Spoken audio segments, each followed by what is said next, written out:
Welcome to the Instagram stories for Monday, June 27th. I'm your host, Daniel Hill. I hope you had a good weekend. I actually got to go to a screening of Raiders of the Lost Ark in Manhattan, which was really cool, and Steven Spielberg was there. And after the movie, Lin-Manuel interviewed Steven Spielberg for about 45 minutes, and they talked a lot about Star Wars, which was really great. I had an excellent time. Highly recommend it. Let's get right into the questions, though, and let's get aggressive with it, because I'm in that kind of mood. Here's the question. Why does my own audience not see my posts?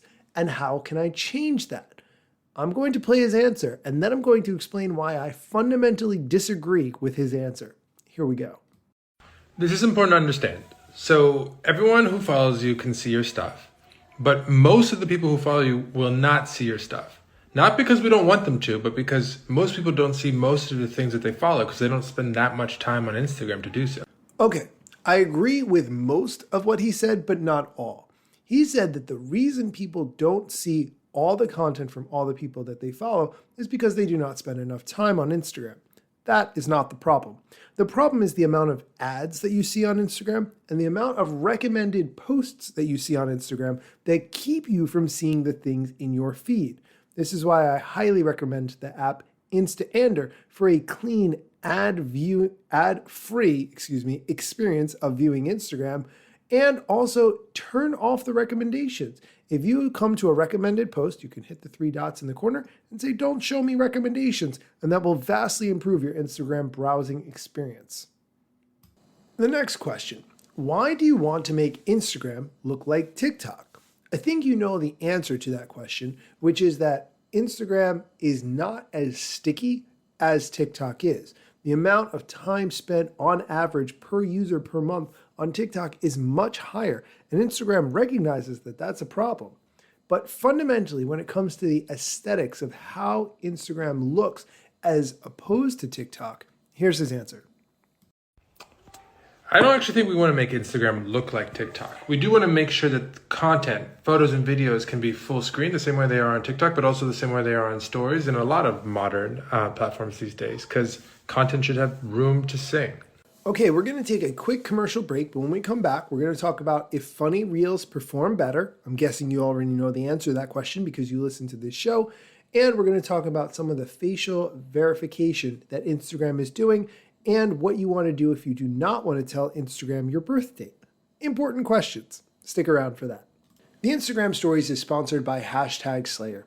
If you're not familiar, #Slayer is a tool to help you get all the correct current hashtags for your content so you can get as much eyeballs on that content as possible. How do you know what the hashtags are that you should be using? There are 3 keys to a successful hashtag strategy. Number 1, hashtags that describe your business. Number 2, hashtags that describe your content. And number 3, hashtags that describe your audience. How do you get the right hashtags for all of those things? Check out #slayer.com or use the link in the show notes, and be sure to use coupon code IGStories to get your first month completely free. And we're back. Okay, next question. Do funny reels perform better? Here's his answer. Every audience is different, but yeah, I think in general, funny reels are going to perform better. Comedy is one of those verticals that tends to do well across all platforms, Instagram, YouTube, and TikTok. Funny always wins. Educational is important too. Funny always wins though. Next question. Thought you weren't doing facial recognition anymore. Why are you using it for verification? Good question, and I was surprised by the answer. We actually aren't doing facial recognition. What we announced this week is that we're going to work with a partner to do age estimation. So instead of recognizing what face it is, it's just estimating how old someone is. And we're actually not storing any of that data. If you want to hear me talk about it and hear my results from testing that tool, go back and listen to last week's show. And I linked to the tool so you can test it out yourself in last week's show notes. And the last question we're going to talk about today, what if I don't want to tell Instagram my birthday?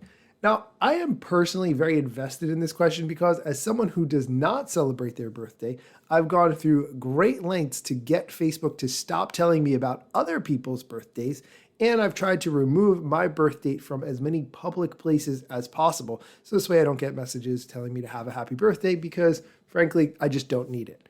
Anyway, here's the answer to the question, what if I don't want to tell Instagram my birthday?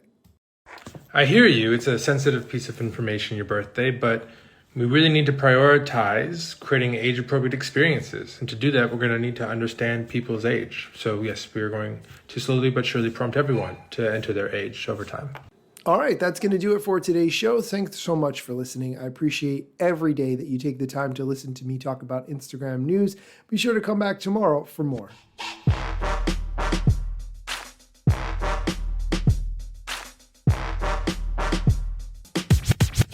I'm not yet a member of the Instagram team, but my podcast covers many Instagram themes. But the name, image, logos are trademarks of Instagram and the LCC in the USA and every territory. Everything I publish independently until Zuck returns my DMs and starts to pay my salary. Not sponsored or endorsed, no lies, no fallacies. I use their logo with permission, not malicious or callously. No trademark violation, filling all criteria. Follow me on Instagram or Twitter at Daniel Hill Media.